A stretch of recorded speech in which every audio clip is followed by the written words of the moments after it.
Welcome to Choice Classic Radio, where we bring to you the greatest old-time radio shows.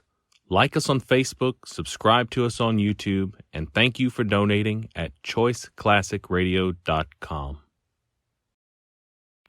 Up the coast with 2 murders behind me. Telling all to a nice white-haired old lady when the clock struck 12. From the pen of Raymond Chandler, outstanding author of crime fiction, comes his most famous character in The Adventures of Philip Marlowe.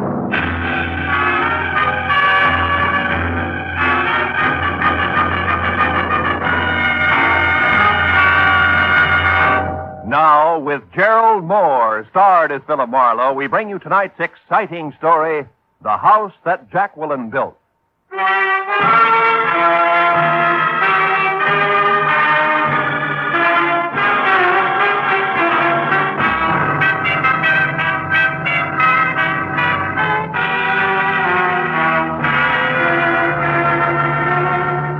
They say the end of an old year and the start of a new is a good time to take stock. To stand back and give yourself the once-over. Do a reissue on that tired list of resolutions. But for a private detective, that routine only means tallying up the times you've dirtied your hands on someone else's murder or dirtied your brain with their schemes. So you let the hide on your heart grow a little thicker, pull the part of your mind that feels things a little farther back into its shell, and maybe plan on later hunting up a cup of kindness or two someplace. But even that has a price tag on it these days. So there was work to do and a fee to collect before I could pick up the tab on an evening's fun. Hey, you're a detective? That's not a fair question. Won't you sit Oh, down? that's fantastic. I tell you, I'm going crazy with this horrible trick of fate. What's the matter? What's going The on? house, it's gone. It's vanished. What And house? all the papers with it, years of research, months of grueling work in the jungles, volumes of precious notes, all gone. Whisked away from the very heart of a teeming city, an entire house. Now, look, if you just sit down and tell me who you Price are, is no object. I must have action. I must locate. Who are you? Professor Felix Piper. What's all this talk about jungles and research? Botanical research, tropical herbs in South America, years of it all for nothing now because the house has disappeared. Look, you said that several times. Now, look, You Professor... investigate things. You've had experience. I want to hire you now. I go to where a house should be, a house in which I myself have stood. And what do I find? A vacant lot, a hole in the ground. And all I... my Professor, heart. take it easy. My heart. Here, come on over to the couch and lie down. Take it easy, will you? Yes, I will. Thank you. Oh, I'll be all right. I'll be all right. It's all been such a shock. Oh, Stuyvesant's sudden death. A long trip to get our papers and then to find the house gone. Yeah, I know. Now, look, if you just lie there a few minutes until you feel better, we'll start over. A little closer to the beginning. That's all right. Oh, Professor, what's the matter? What's happened here? Well, the data house has disappeared, and the professor's collapsed trying to tell me about it, and Oh. Who are you? I'm Professor Piper's assistant. What are you assisting with? Stephanie, oh, I'm glad you got here. Yes, don't worry. It's nothing. I'll be all right. But let's not waste any more time. You've got to find out what happened to that house. Please, Professor Piper, don't excite yourself. Oh. Let me explain to the detective. Marlowe, Philip Marlowe. I'm Stephanie Fraser. Hello. Please, the house, Stuyvesant, the papers. All the right, papers, the papers. Professor, all right. Yes, all right. Mr. Marlowe, I presume he got as far as telling you that for over a year we've been in South America, in the interior of Brazil, studying tropical herbs. Yeah, part of that got in there somewhere, I think. Yeah, but of course it did. Tell him about the house, Stephanie. One step at a time, Felix. Now, look, Professor, I've got something here that'll do you the world of good. Ah. Me, too, I think. Now, try this. Take your time about Yes, it. I will. Mr. Marlowe, could I speak to you in the other room for a moment? Of course. I'll be right back, Mr. Piper. Yes, but hurry. Volatile, isn't he? Yes, but a brilliant partner.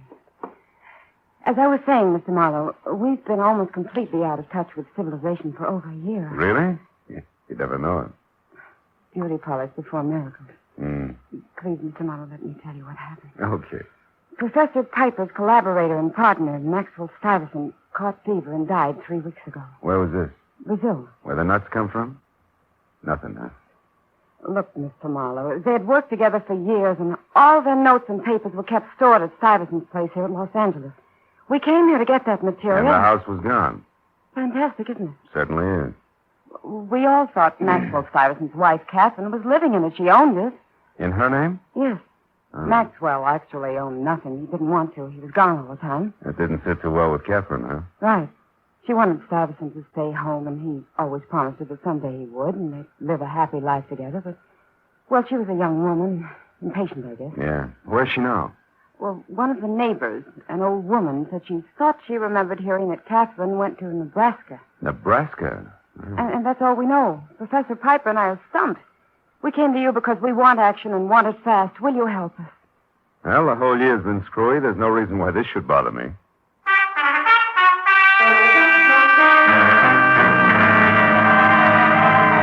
Tracking a runaway residence through the metropolitan wilds of Los Angeles didn't sound so tough.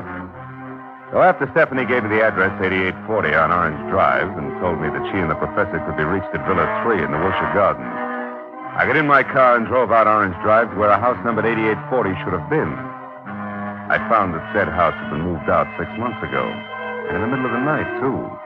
But where, why, or who had done the job, nobody knew. Until I got around to a Mrs. Elma Lathrop, whose house backed the Stuyvesant place from across the alley. She blocked her front door with a waistline that said she'd never heard of Rye Crisp. Gave me an eye as warm and as sympathetic as an ice cube. Remember that? Huh. I should hope to tell you I remember. Craziest thing I ever saw. Them men working all day and all night, getting that little house up on rollers and out of there. I'd like to know what all the rush was about. So would I. You wouldn't happen to know where they took it, huh? No, I wouldn't. That Catherine Stuyvesant wasn't a very sociable type person. But if that's the way she wants to be, it's all right with me. That's good. Now, look, I don't suppose you'd know who she sold it to. Nope. What company did the moving? Oh, wouldn't I, though? It's the Gilligan Wrecking and Moving Company, and believe you me, the name fits. Them clumsy oxes. In such a rush, they backed a big truck over my pomegranate tree. A beautiful, full-grown tree in the pink of health. Did I make them pay? I'll bet. Now, you listen. Have I a choice? I tracked that outfit down and made them shell out through the nose for that. Was I burned? Well, bully for you. Now, look, where is the Gilligan Outfits office, Mrs. Lathrop? At Adams and Rampart Street. 410 Rampart. 410, huh? But say, what's going on anyway? Why are you asking me all these questions? Well, frankly, I'm a pomegranate fancier myself, Mrs. Lathrop. Happy New Year.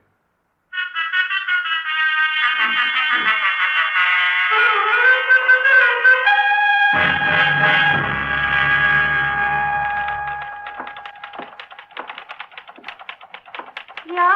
You want something? Yeah, this is 410 Rampart, isn't it? That's correct. Well, your sign outside says Bloopman's Novelties. Are you one of them? Ashtrays, paperweights, Okay. bronze, silver baby Okay, shoes. honey, okay.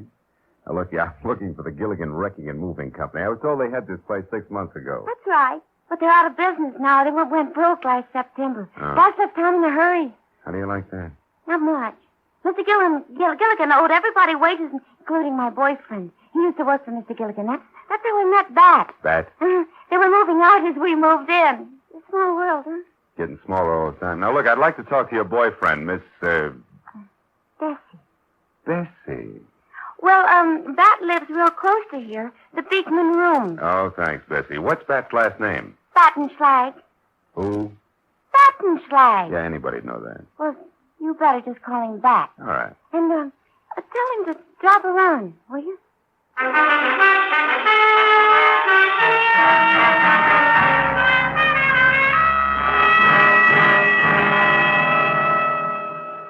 I wish I was a tender apple blossom or sunshine. I wonder who wrote those lyrics.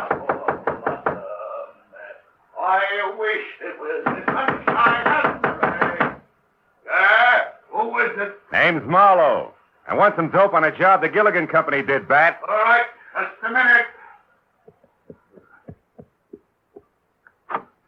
Well, how did you get to me? Bessie. By the way, she said for you to drop around. Oh, yeah? Dumb dame. Don't I every night? Come on in, buddy. Excuse the robe. I was in the shower. Sure. Now, look, Bat, were you working for Gilligan 6 months ago? Yeah, why? You remember moving a house from 8840 Orange Drive? 8840 Orange Drive. Yeah. I see now. Oh, yeah, that one, too. That was the screwiest deal I ever saw. Where'd you move it to, do you remember? All the way to San Pedro. Big hurry-up job. The boss kept saying we were racing the weather. Nobody could figure it. Racing the weather. Why? That beats me. We set the house off down at the end of Front Street in the Harbor Salvage Company yard. Harbor Salvage in San Pedro, Yeah. huh? Tell me, Bat, was the house empty? Well, certainly. You don't think that No, Bat. I mean the furniture. Oh. Well, why? What's all the fuss? Well, some people are interested in locating that house. Oh, yeah. Oh, that's too bad. How come? Oh, I got a big hunch it didn't sit very long where we left it, buddy. The Pacific Ocean was only 6 inches from the back door.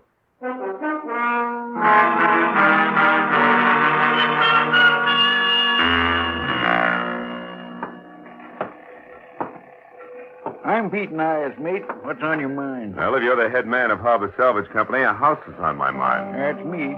But I don't want any more house jobs.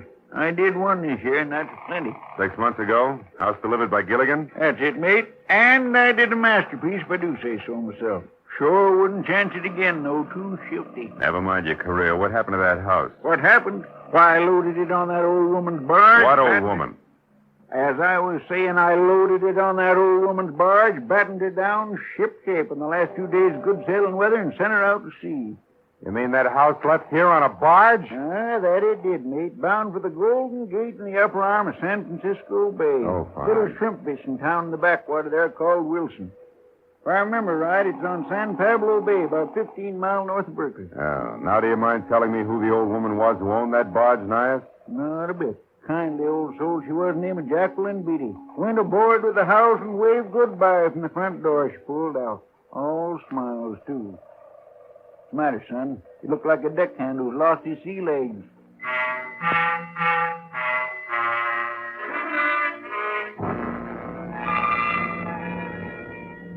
What had started 3 short hours ago as a checkup on an L.A. resident had evolved itself into a chase up the coast after a houseboat, which was a project I distinctly did not want to jump into without first a nod from my client. In fact, I was ready to scuttle the whole business. So I found the phone and called Villa 3 at the Wilshire Gardens. Yeah, hello. Hello? That you, Matthews? Yeah. This is Marlowe. Oh, hiya, Phil. What can I do for you? But make it snappy, will you? I'm up to my ears. Hey, wait a minute. Phil, look, you called up here expecting someone else to answer, didn't you? Who? A guy named Felix Piper, maybe. Nice fit. What's the connection? Client, what fit? Ex-client, Marlowe. He's it. Somebody tagged him. Yeah, with a knife. A very fancy knife, like some Indians in Brazil use, the boy tell me. Oh. You better drop in here. Where are you now? San Pedro. What are you doing down there? Yeah, well, you wouldn't believe it, Matthews. Really, you wouldn't.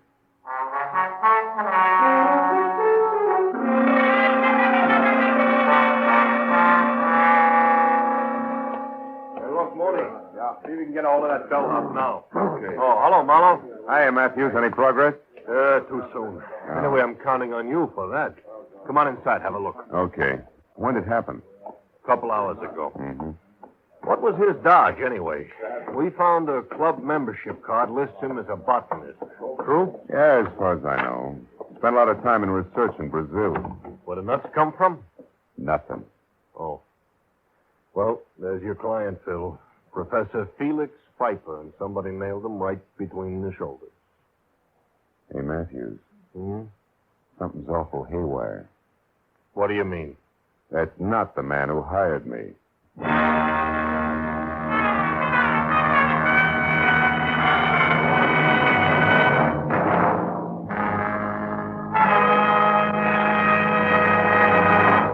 In just a moment, the second act of Philip Marlowe. But first, one fellow who made a New Year's resolution years ago not to get married certainly saw it blow up with a bang a couple of weeks ago. Fellow by the name of Andy, of Amos and Andy, opened his mouth at the wrong moment, and there he was, married to the wrong woman. Listen for Amos and Andy and Andy's Bride on most of these same CBS stations tomorrow night. Now, with our star, Gerald Moore, we return to the second act of Philip Marlowe and tonight's story, The House That Jacqueline Built.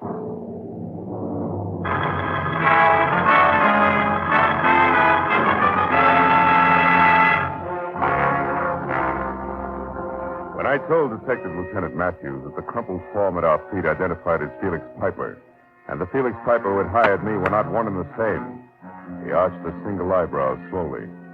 When I told him the rest of the story, both eyebrows practically leaped from his forehead. So all in all, it was 30 minutes of steady gab, my solemn word that what I had said was nothing but the truth, and a blunt reminder that a private detective's license is revocable before I was free to go back to my apartment on Franklin, while the police went to work. That made it exactly 4 p.m. When, key in hand, I reached for my front door lock, just as it swung in and away from me. Come in, Mr. Marlowe. Well, the globe-trotting Stephanie.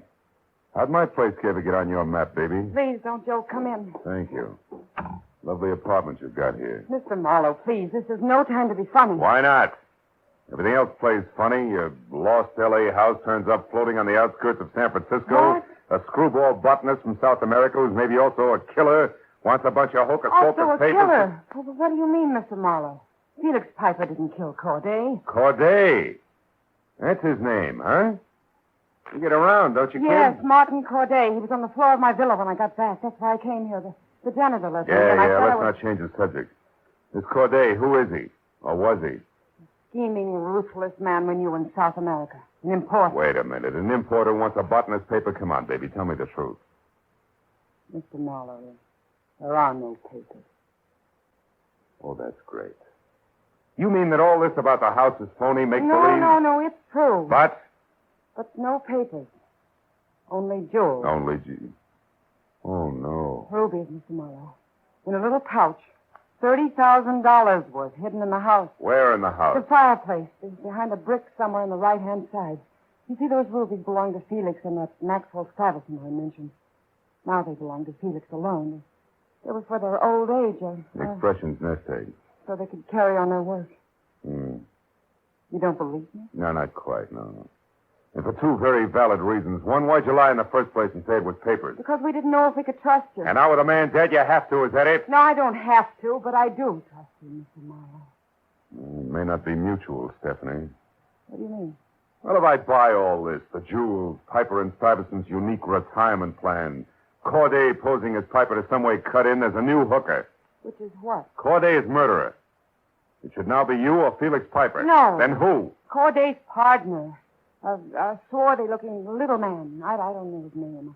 I last saw him with Corday in South America. You see, the original plan was that I come up here ahead of Felix. But he was too anxious. He couldn't wait. He followed almost at once. So? So, somehow or other, Corday and this swarthy man found out about our plans and decided that Corday should pose as Felix and as some part of their scheme. And what? Well, there must have been a double cross. Corday probably trying to do away with the swarthy man, but getting done away with himself instead. Where's Felix Piper now? In a second-rate hotel on Santa Monica Boulevard. Phone number there, do you know it? Phone number? Yes, I have it right here in my All purse. right. Crestview 8 something. Yes, here. Crestview 84144. 4144. Okay, here, you talk to him, Stephanie. My nerves won't take the chatter. What should I tell him? Mr. Felix Piper, please. Now, tell him for the time being we're going to skip the police. But you and I are going up to San Francisco on the next plane and then out to a place called Wilson to look for a houseboat. No less rubies. All right, Mr. Marlowe. Yeah, and also tell him to meet us up there at the Crystal Auto Court. You got that? It's a place I've stayed at a little beyond Berkeley, on the road to San Pablo Bay. All right, anything else? Stephanie, Felix. One moment. Yeah. Tell him to stay clear of swarthy men tonight, especially small ones. They're dangerous.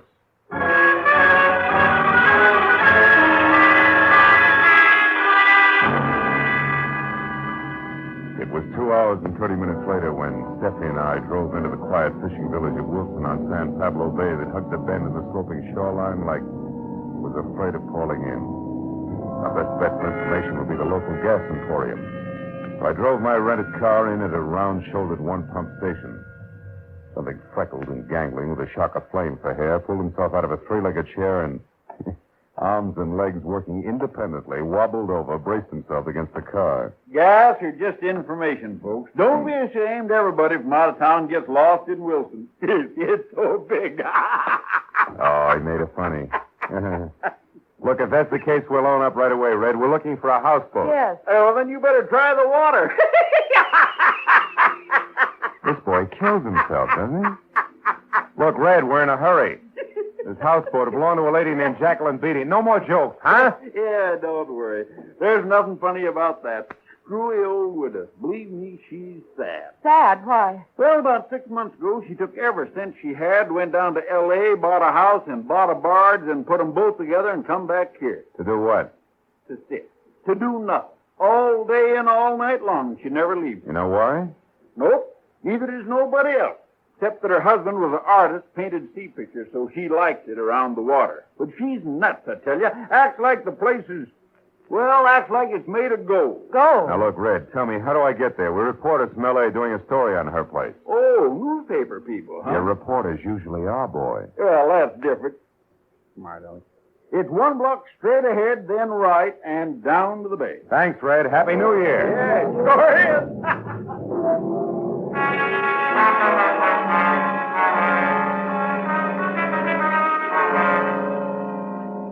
When we'd gone 1 ahead and 3 right and were down to where the town and the bay trickled up to meet one another, we saw it. A white 3-room cottage afloat surrounded by fishing boats and assorted barges. The front door opened at our knock. Not Tugboat Annie, nor the scraggly pioneer woman, rifle cradled in bony arms. Just anybody's grandmother, and under a white lace shawl at that. Yes, sir. Can I help you? Well, yeah, I believe so. You're Mrs. Beatty, huh? That's right. Mrs. Jacqueline Beatty. Oh, well, I'm Philip Marlowe. Mrs. Beatty, this is Miss Stephanie Fraser. How do you do? We're reporters from L.A. Reported? We were going through Wilson here when we heard about your houseboat and how you brought it all the way up from Los Angeles. You had a particular reason for wanting this house, Mrs. Beatty? Oh, my, yes. What was that? Well, that's a long, long story, my boy. I see. Well, tell me, Mrs. Beatty, the house is exactly as it was in Los Angeles, huh? Oh, to a T, Mr. Marlowe. Would you like to see it? Oh, yes, we'd love to. Fine. Then, shall we say lunch tomorrow? Well, Mrs. Beatty, we're on our way back to Los Angeles now tonight. Oh, that's too bad. Yeah. But, well, you see, I simply have to tidy up some before company. Well, perhaps another time. Well, I think lunch tomorrow will be splendid, Mrs. Beatty. Of course. Good, good. Then until midday tomorrow, we'll have a buffet for the 3 of us in front of the fireplace. Good night, Miss Fraser. Good night. Mr. Marlowe. Good night, Mrs. Beatty. Well, is it just a sweet old lady? I don't know. But when will we? I'll learn about midday tomorrow. Come on, let's get back to the Crystal Auto Court and your boss. Felix Piper out and alone is a combination that worries me plenty.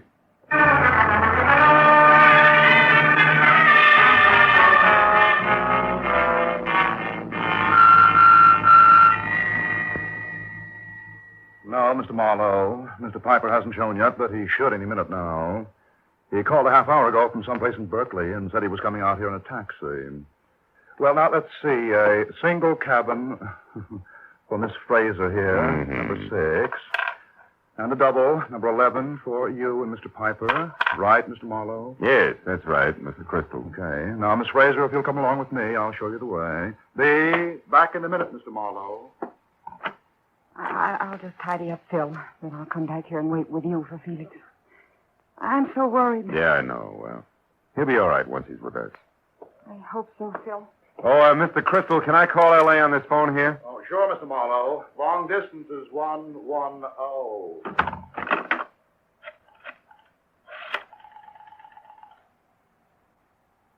Operator.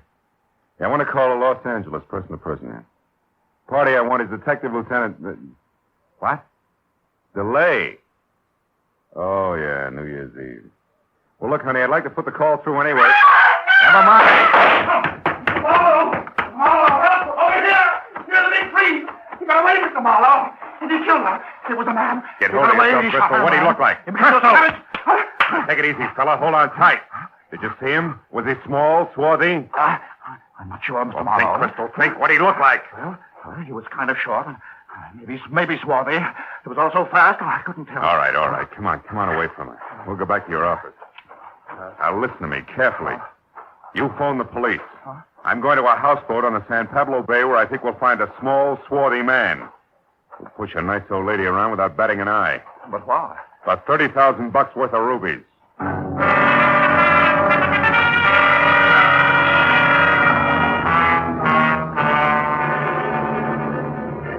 After I'd met Felix Piper and told him what had happened to Stephanie and brought him up to date on everything else, I slammed my right foot down hard on the accelerator and kept it that way until we were back at San Pablo Bay out of the car and running toward Jacqueline Beatty's houseboat, where I figured the swarthy man who seemed to know every move might show. But there I was wrong, because Jacqueline was all alone, safe and sound and surprised. Why, Mr. Marlowe, you weren't expected till midday tomorrow. And that girl isn't But she won't be with us, I'm afraid, Mrs. Beatty. By the way, we're not reporters, Mrs. Beatty. The lady in question is dead. And so is another man. Oh. And all because of $30,000 worth of rubies in a pouch that's behind one of the bricks in that fireplace. Yes, and I'm going to find them right away. They've got to be here. And this poker should sound them out in a hurry, yes. What's that to? Mrs. Beatty. We've been too long. The news of these rubies doesn't seem to surprise you. Hey. What is it, Mr. Marlowe? A hunch, Mrs. Beatty. Get out of the way. A gun. Yeah. For a man named Corday. What is it, Marlowe? What did you say? Corday. As in Martin Corday, and it looks like I was right. Yes. It may not do you any good. My shoulder. Oh, Mr.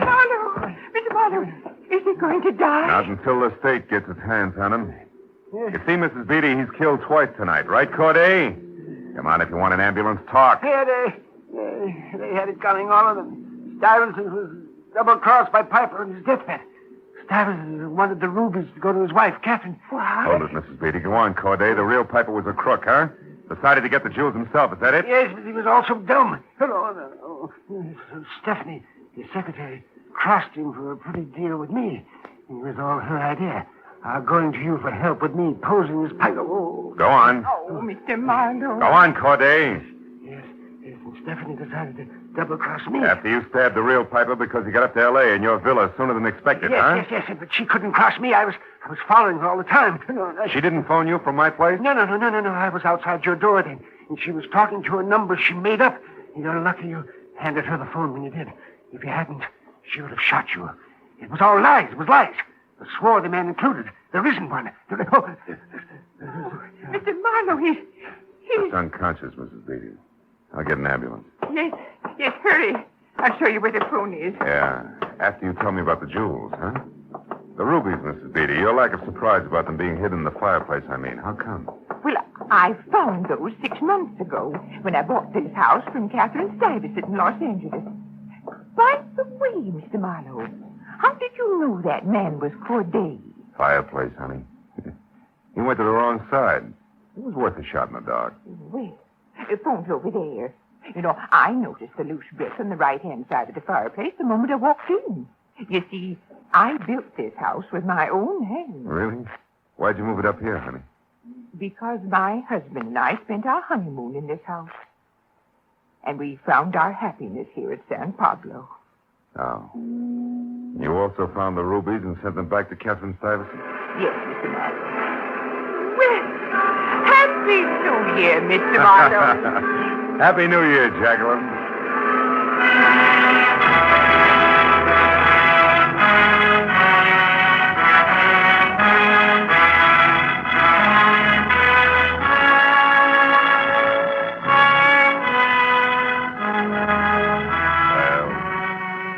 By the time I'd said goodbye to Jacqueline and walked outside, the first sun of 1950 was glinting across the waters of the bay.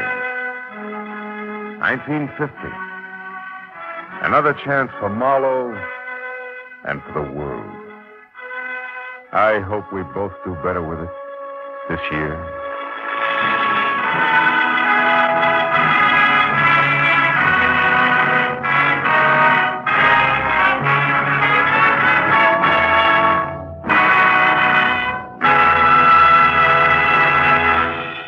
The Adventures of Philip Marlowe, bringing you Raymond Chandler's most famous character, star Gerald Moore, are produced and directed by Norman MacDonald and are written for radio by Robert Mitchell and Gene Levitt. Featured in the cast were Lois Corbett, Howard McNear, Georgia Ellis, John Daner, and Parley Bear. Detective Lieutenant Matthews is played by Larry Dobkin. The special music is composed and conducted by Richard Orant.